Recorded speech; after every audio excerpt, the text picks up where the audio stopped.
ina za ka nemi mulki an yangawa yanzu gida zani ne zauna da yan uwa.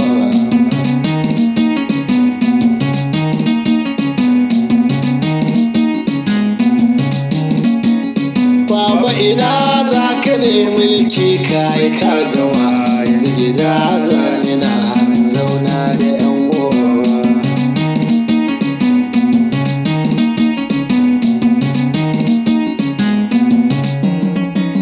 Na tuna sanda mun ka kammala mulki a tenuwa muka yi hannu oba fuskoki ba mu damuwa babu kwatankwacin mu tsafa a jiki na mu nutsuwa mu ta sukoki rasa zakatan mu fa ba mu damuwa. Baba ina za ka ne mulki an yangawa yanzu gida za da zauna da yan uwa.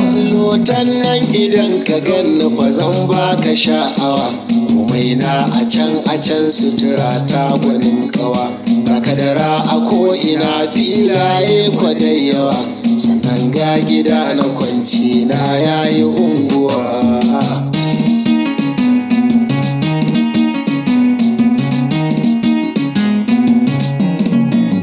Ga tsirrai cikin furanni saba ka sha'awa sannan ga ma'aikatan hidima sun yi min yawa ga mai ban ruwa na shuka ga mai dahuwa ga mai wanke sutura ga mai tuka tsohuwa.